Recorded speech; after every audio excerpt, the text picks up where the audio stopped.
Good afternoon, tubers. BTHV1 here. Well, I just dug some carrots out of the last of this little bed here, and I've laid some compost down that will be going into my tomato beds, which are up against, it's very bright, up against the south side of the garage. But I have to prep the bed. First I'm going to pull these marigolds, unfortunately. We are at the end of September here in Red Deer. That's pretty much the end of any kind of growing season. And I'm going to move the soil that's again in this bed over to this bed and move the soil from here back to here. This is the only place that I can grow tomatoes. So I rotate the soil. I know, I'm out of my mind. And I'm going to use this nice pile of compost that I got out of my compost bin yesterday. And I'm going to put it into here after I rotate the soil. And then we'll grind it up with the rototiller that we got running yesterday. You can see what the frost did to these peppers. And the same thing, look at what yesterday these impatiens were vibrant and alive, and now look at them, they just look like frozen celery. I've got some herb pots that are going to go into the garage for the last few days of their lives, and then once again some more frozen impatiens and begonias. So that is what's happening. So I harvested the carrots. We'll just do a little walk around. Now these carrots are supposed to be this small. They are a Nantes variety, but a short Nantes variety, so they are just fantastic. They stay sweet for the whole summer. From when they're really tiny to this size. There's a few big ones in there, but normally Nantes start at this size. But these are the miniature Nantes. We're just going to fill the bucket and wash them up.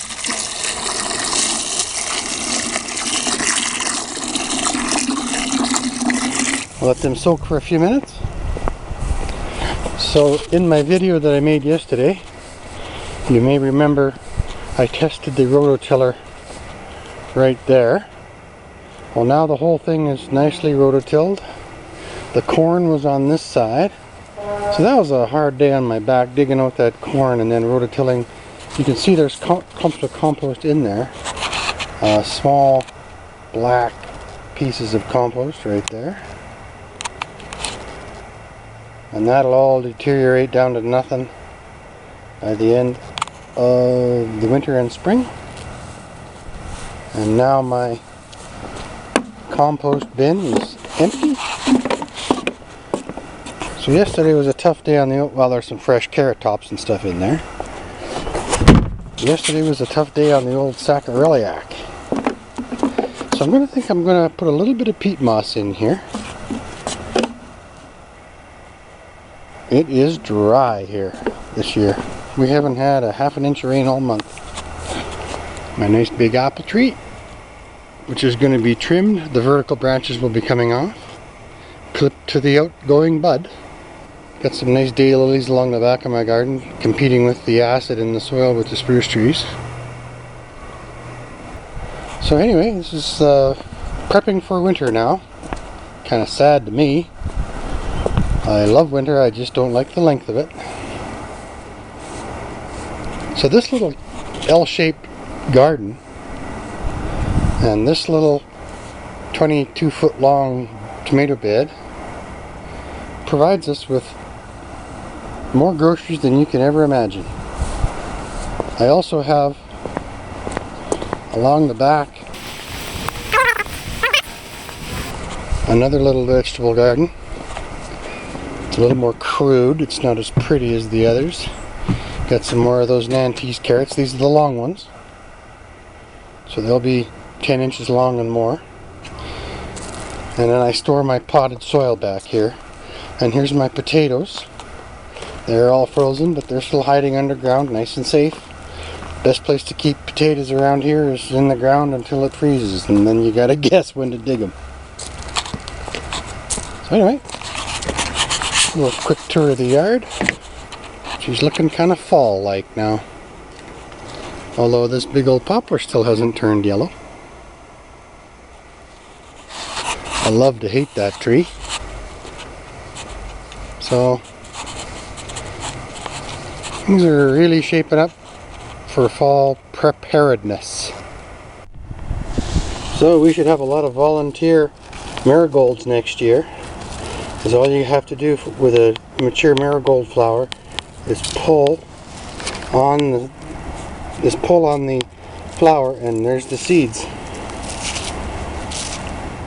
Yes, and I throw them out and go down to the plant center every spring and buy my own, buy them every year.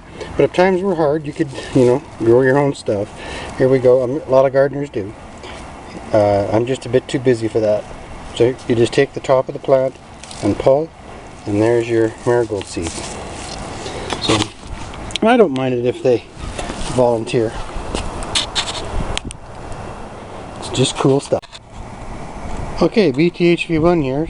So now I've taken this area of soil from there to there out, and the first load goes in the wheelbarrow, because you have to put the first piece somewhere. And now the soil from the tomato garden will go into there, and then we'll take this soil and put it there, and we'll just keep working our way down about 3 or 4 feet at a time, a meter at a time, and at the end we'll spread that beautiful compost over there into here, and we'll have a finished tomato bed. And what this does is it's just like a farmer rotating his crops, except it's rotating the soil instead, because there's only one place that I can grow tomatoes, and that's on the south side of this garage because it's warm. Alright, tubers, look at this. I've had a dead spot in this area of the lawn since we moved in here, and I knew there was a chunk of concrete down here. I just really never figured it out. We've been here 25 years, and I decided to dig down to see if I could get it out today. Usually you can't, but there it is. It's a pretty good size, but it's moving already. I don't know if you can see that. So I'm just going to set the camera up on a tripod to see if we can get this out of here. I think it'll come.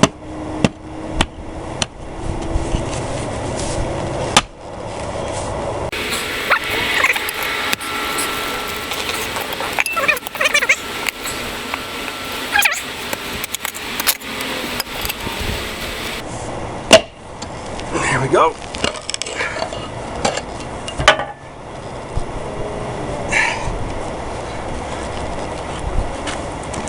So those of you who pour foundations, don't clean out the chute of the concrete truck into the backyard that's not finished yet. Isn't that nasty?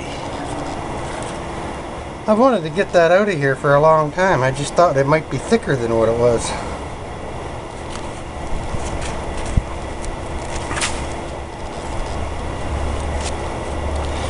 Not a good thing to do when you have arthritis.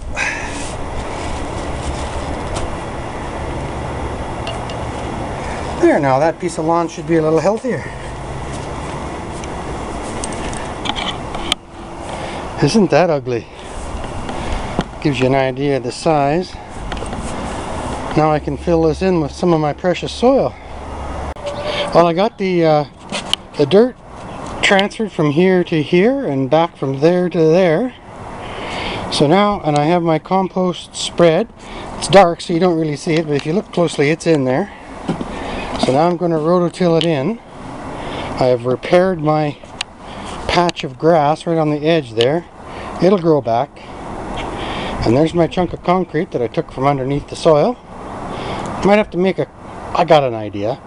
I should turn it over, put some legs on it, and then take it to a fancy, what do they call them, flea market in New York, and sell it as a coffee table. I might get good money for that. Anyway, we'll come back when we get this rototilled. Well, there we have the tomato beds cleaned up. New soil on the south side of the garage. And now this soil will sit and rest for a couple of years. We'll just grow easy stuff in it. And there's the beast.